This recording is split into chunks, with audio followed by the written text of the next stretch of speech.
रज का प्रभाव। भगवान ने रज के प्रभाव का जो विधान बताया,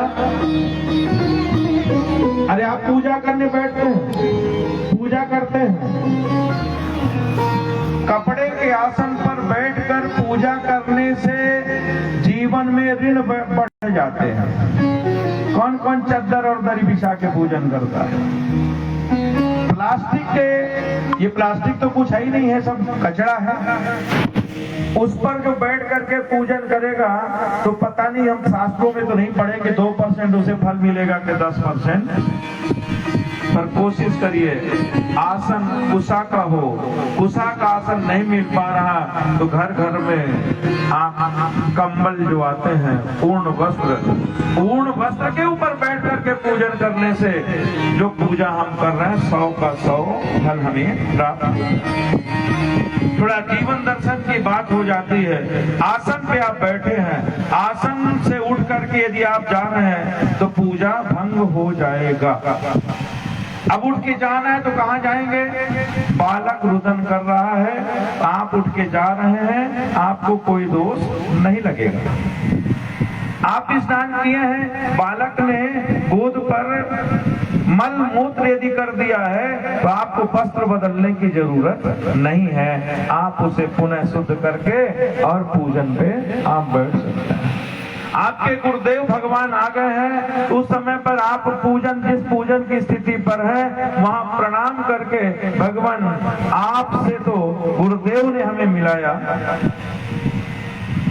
और वहां गुरु जब आए वहां उठना चाहिए।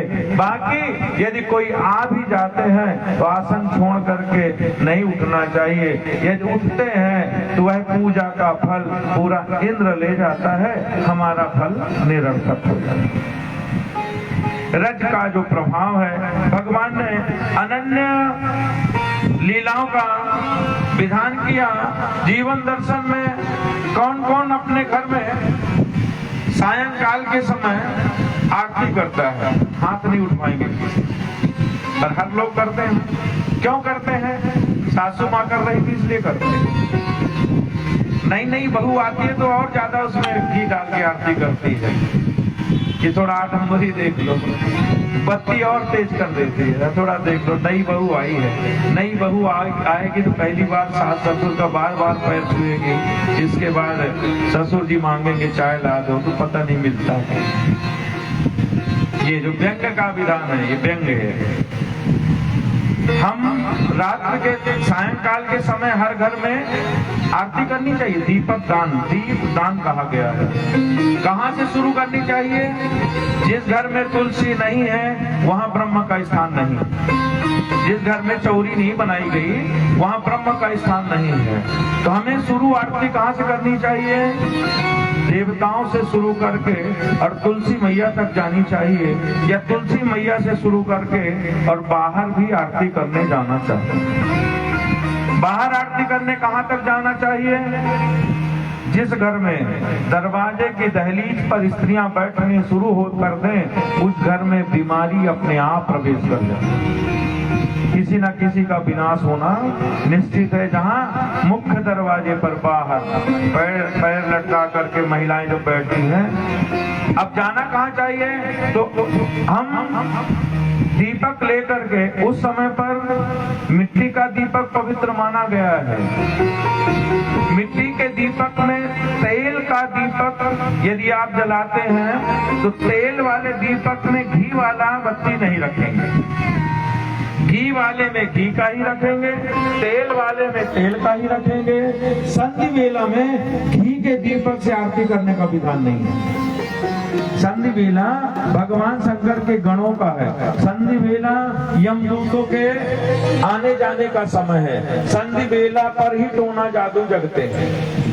उस समय पर लोहे की आरती हो, स्टील की आरती रखते हैं ना, लोहे की आरती हो या मिट्टी का दीपक हो, तेल की बत्ती हो, और आरती करते करते कहाँ जाना चाहिए? तुलसी से लेकर के दरवाजे के बाहर देहली के नीचे जब आप निकलते हैं घर से, तो दाएं तरफ आपके पितर बैठे हैं जो दुनिया में नहीं है, वहां चले गए। उस जो पितर बैठे हैं, तो जब आप आरती लेकर निकलेंगे तो अपने पितर की आरती करेंगे।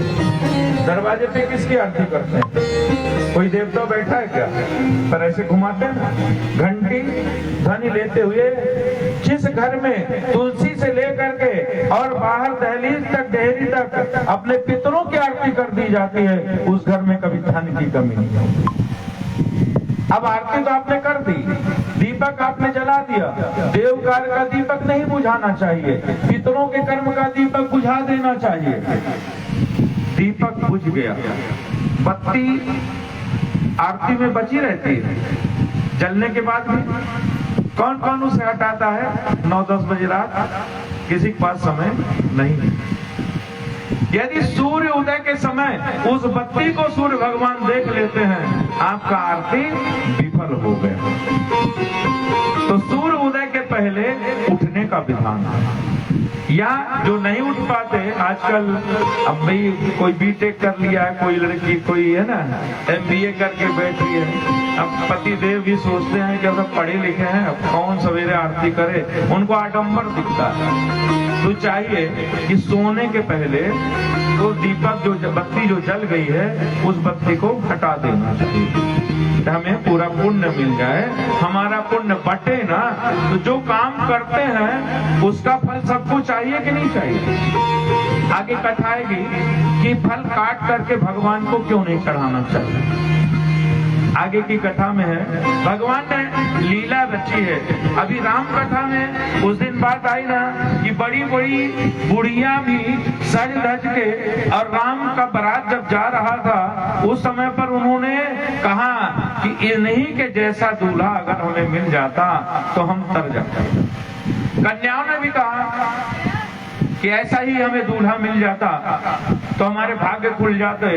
भगवान राम ने कहा, मैं मर्यादा में हूँ, जब द्वापर पर मैं आऊंगा तो तुम सब मेरे साथ नृत्य करो।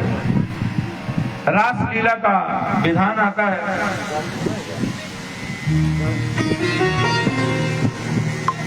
रास लीला का विधान आता है,